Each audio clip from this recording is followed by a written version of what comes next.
When you don't go to Geico.com, car insurance can seem intense, like breakup R&B intense. I thought you said you loved the sweater that I got you. If you didn't, you could have told me. Geico makes it easy. Just go to Geico.com anytime to update or check your policy without all the extra drama. I even had a gift receipt. Blog Talk Radio.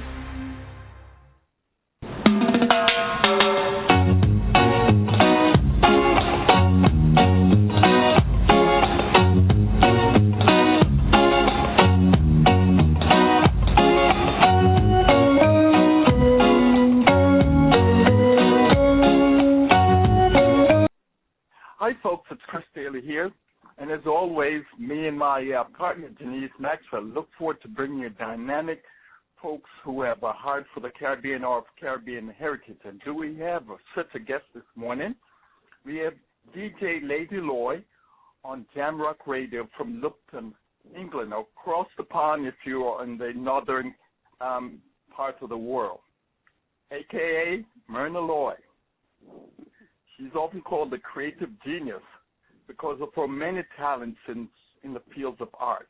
Myrna Loy is a 3-time published author. She's a visual artist. She's a poet. She's a founder and managing editor of Blackbright News and a qualified counselor. Myrna was born in London of Jamaican parents. She's traveled widely. She spent 11 years in the United States working for the United Nations and 1 year in Angola as a peace mission on a peacekeeping mission. She since moved to Lupton to be close to family since 2001. So it's greatly a delight to have her in conversation today. Conducting the interview will be my partner, Denise Maxwell. Denise, take it away. Well, thanks, Chris. For those of you who do not know, October is Black History Month in England, so we're really happy to have Myrna on with us. So, Myrna, share with us a little about your roots and how it influenced your life outlook. Okay, I was born in England, as Chris Daly kindly mentioned, and my roots are Jamaican. I think the Jamaican influenced my outlook by giving me determination. I find that Black English children of Black English parents, twice removed, tend to be a bit lethargic or lack motivation. So I think the strictness of my parents, which would be considered a child safeguarding issue in the UK now, made me better for it. So that's my roots. I see. You have lived in a diversity of places to help share your life perspective. Just give us a glimpse into your many wanderings. Well, born in London, and then as an adult, I went to live in the United States. I secured a job with the United Nations. It's considered quite prestigious to be a diplomat because you could go through you didn't have to go through the normal searches at the airport terminal. So I was at the United Nations. Is your school to go to diplomat school or something? No, we didn't have to go to diplomat school. By virtue of being a UN employee or UN delegate, you automatically got immunity, diplomatic immunity, if you traveled. Mm-hmm. That doesn't apply now because I don't work there anymore. But while I was working there for the 11, 12 years, that was the process.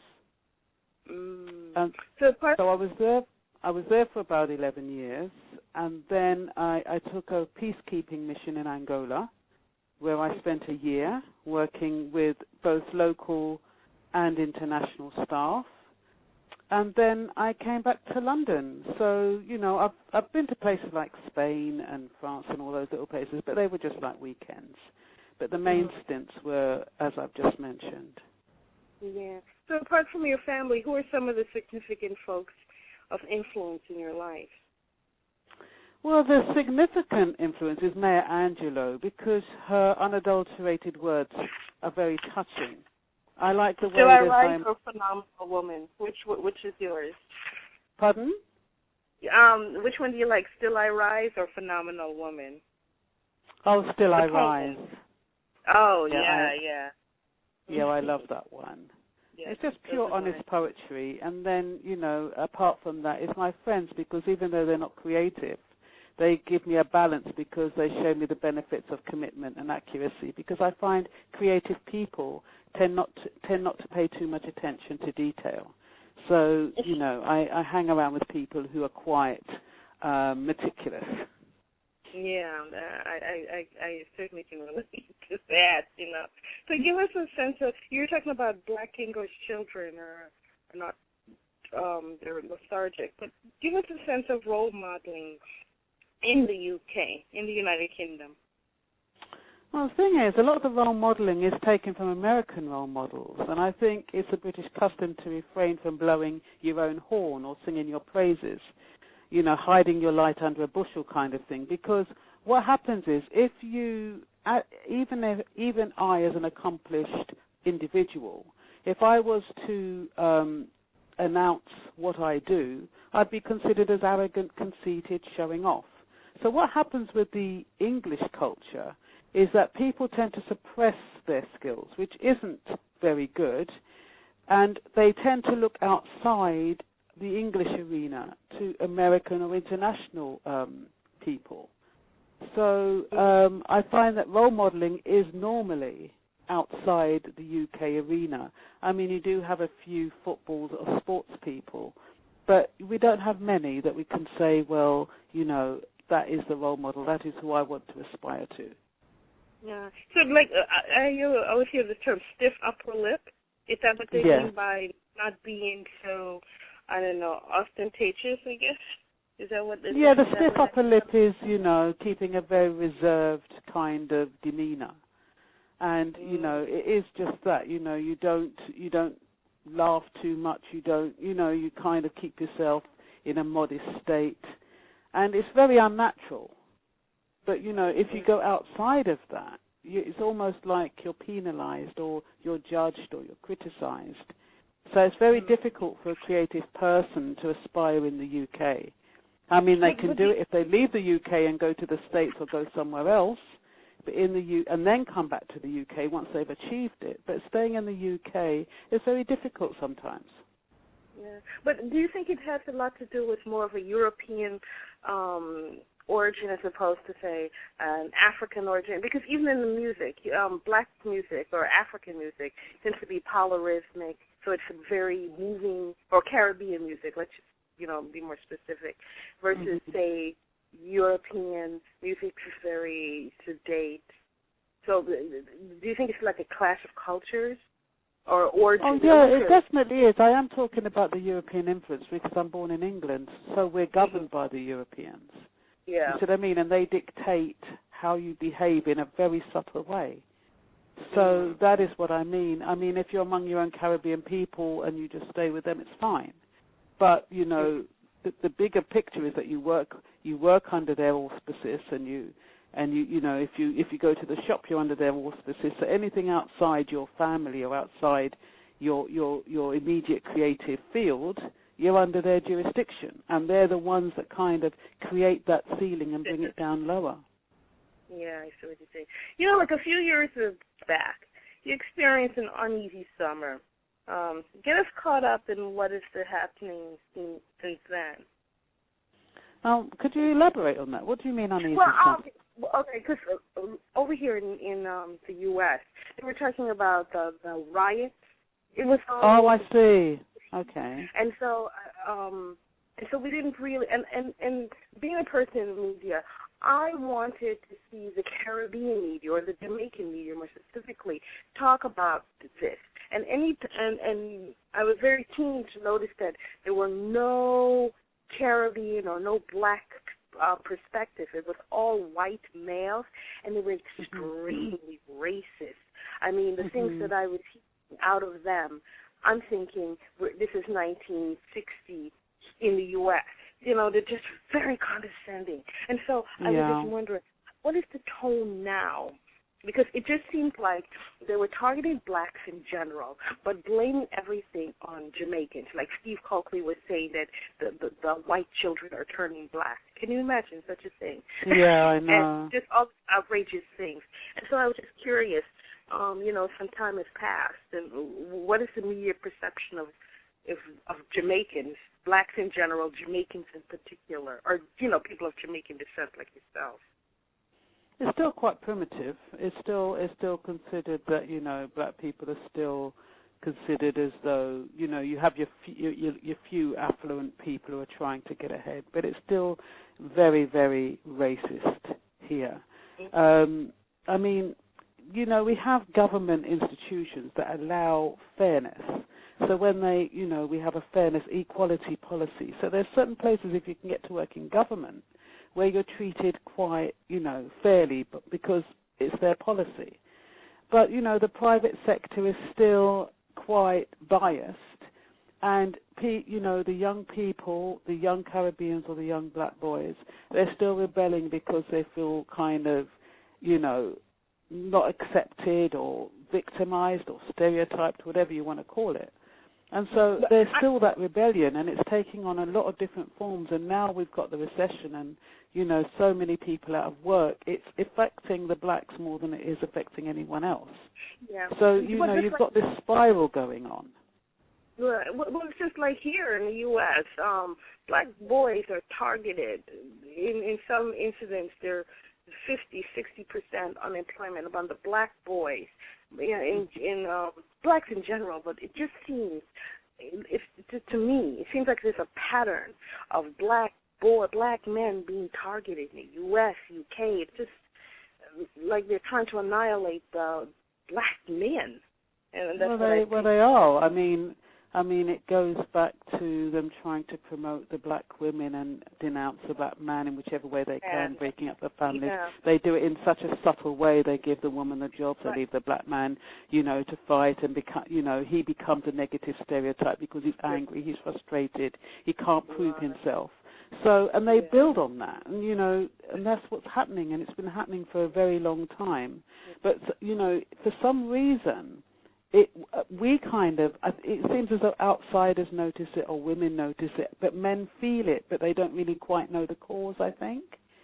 So I think they know that there's something not quite right going on. They know that women are getting on better than them. They know that, no matter how they try, they're being pushed down. But I don't think they've quite understood that it's actually quite a calculating process.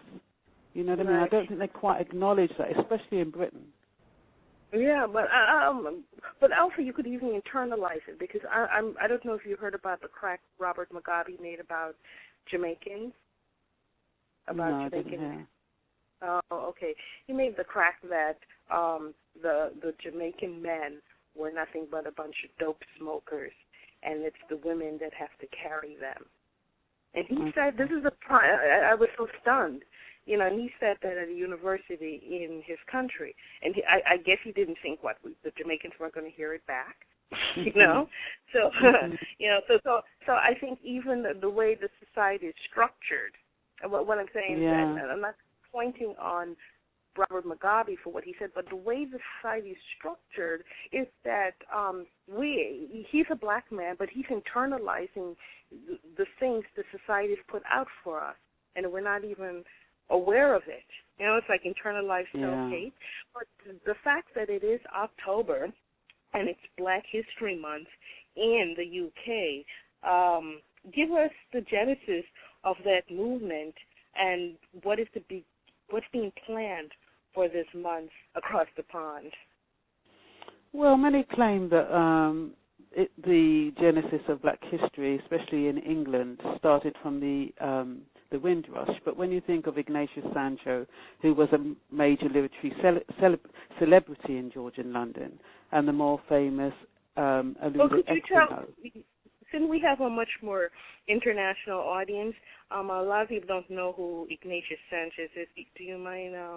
He's a Georgian. He's in Georgian London, which means 1700s. So what I'm trying to say is, a lot of us, we're reminded that black British history started with the Windrush. But what I'm trying to say is that we had famous black writers in the 17th century.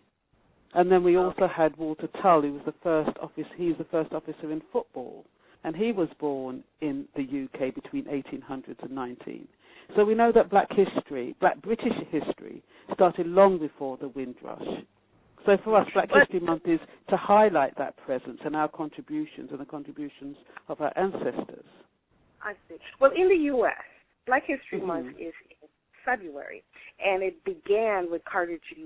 Woodson, and it started as Negro History Week, back in the early 1900s, and then it became a month, and it was significant because it was in between Frederick Douglass's birthday and another prominent person, so that's why it ended up in February, and then that's how come it ended up for a whole month celebrating Black History Month in the U.S.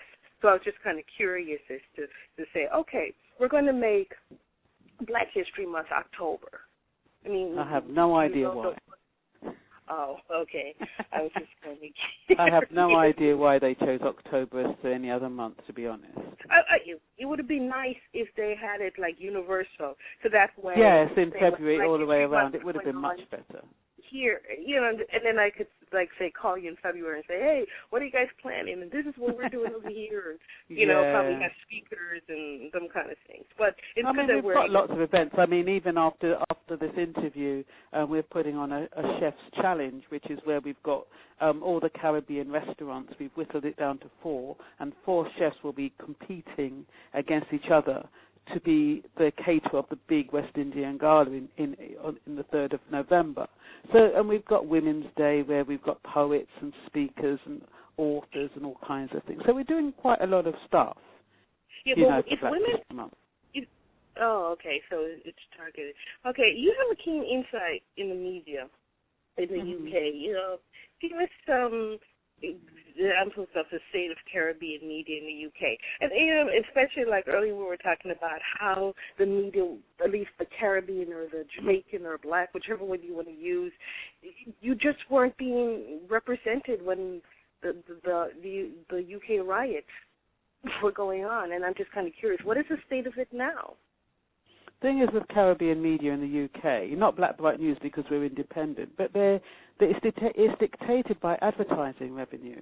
And to be truly autonomous, you have to be free of the controlling forces, which are the advertisers. So what happens is that, what they write or what they publish is determined on the revenue they get. Now, if they put something a bit too controversial, they might not get the advertising, which is what pays for the publishing. So I think there is quite a controlled medium. As long as you have to rely on advertising, you can't really be totally honest about what you want to say. Okay. Do you guys have anything called like PBS or NPR or National Public Radio where it's sponsored by the government and then you can No, we don't have over here. All right, but you know what I'm talking about since you live. Yeah.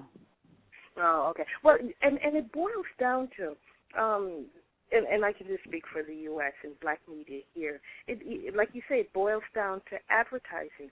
And you can't have advertising if you don't have an economy, which boils down to black entrepreneurship. Because, say, in the U.S., we as far as media goes, TV goes, you have BET, which is not controlled by black people anymore, and the quality of the programming is just horrific because it doesn't have any I think they've just gone into a room and did it themselves or something. Right, versus the one cable channel. Well, no, we have 2, Oprah, but I don't really want to use Oprah right now. I'm going to just talk about TV One, which is controlled by Kathy Hughes. And the quality of programming, I could literally sit and watch, if I was that type of person, and just watch it the whole day because the quality of programming, it's very positive. It shows black people in a diverse way. It's not all this ridiculous basketball wives or hip-hop love and all this foolishness that young people are seeing. You see quality, and then you're right. It does boil down to advertising. So there's not enough entrepreneurship in the black community. I'm just speaking from living in the U.S. There's not enough entrepreneurship to really carry the TV shows the way we want, because the reality is that we're only 12.5% of the population here, as opposed to, I don't know, what's the population of black people over there? You're asking me a serious question. But the bottom line is that there's not enough entrepreneurship. And then because there's not enough entrepreneurship, whether it's in the U.S. or the U.K., that's going to move on to how media is going to be presented. You are a prolific writer. So tell us about your work and what you hope to communicate through these works. Well, I like to convey the true essence of myself through my works, my values and my principles and my thoughts. And, when I do write, that is what it's about. I really convey an essence of myself. I'm very open, and I have 2 poetry books out at the moment. One's my personal life, one's my professional life. And, of course, I've got the other side of tourism, which was a British perspective when I went into Jamaica. And, I've always felt as though I'm Jamaican, but when I went to Jamaica, I felt kind of frustrated with, the lackadaisical attitude in some of the institutions I went. So, it was kind of, that one is, I've given a kind of a humorous take on it, but it more or less, it's just about how I feel, my values and my principles. But I kind of do it very, very creatively. Yeah. You're also involved in a radio program. How do you use this platform to advance the Caribbean culture? Well, I believe music tells a story. I promote reggae music. Well, I usually promote new reggae talent, new music. So I'm not the radio station that promotes all the people who are already known. And I believe that the newer artists tend to have messages. And I believe the artists are trying to convey their life to the listeners through the music. So, and I believe that we're one. So, hold on one sec.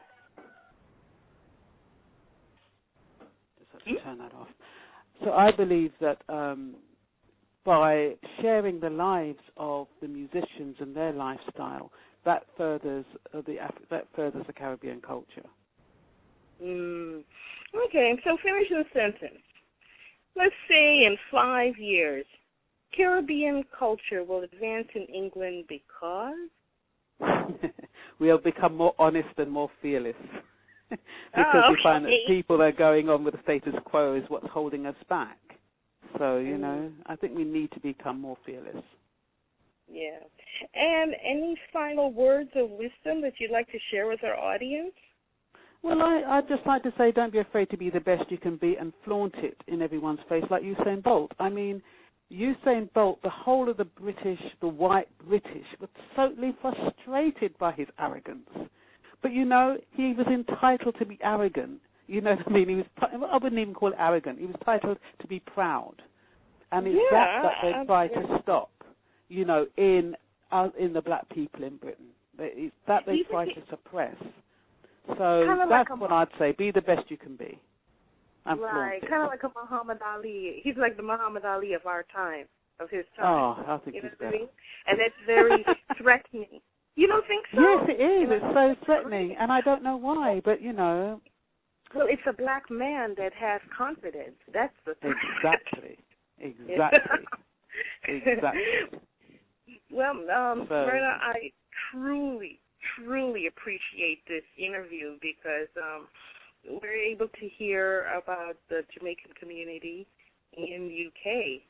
So if you would like to learn more about Chris, his website is letsgetmobileandsocial.com. To learn about Jamaican diaspora, visit JamaicanDiaspora.com. Myrna's magazine, you can visit issue, and it's not spelled the typical issue. It's ISUU.com/Blackbright News. And if they want to get a hold of your books, how would they do that? They could just email me, blackbrightnews.com. Sorry, blackbrightnews@aol.com, and we can do it by PayPal. Oh, okay, that's great.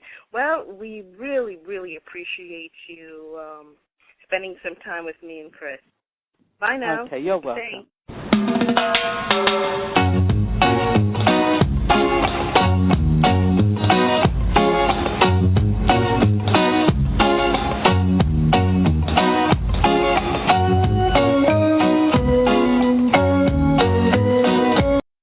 Progressive presents Mindfulness with Flo. Your aura brims with confidence. The Name Your Price tool has given you policy options based on your budget. A source of great power rises from within, like a Tyrannosaurus Rex that can shoot dragons out of its eyes, riding on a tank. Get insurance based on your budget with the Name Your Price tool from Progressive. Visit Progressive.com. Progressive Casualty Insurance Company and Affiliates. Price and coverage match limited by state law.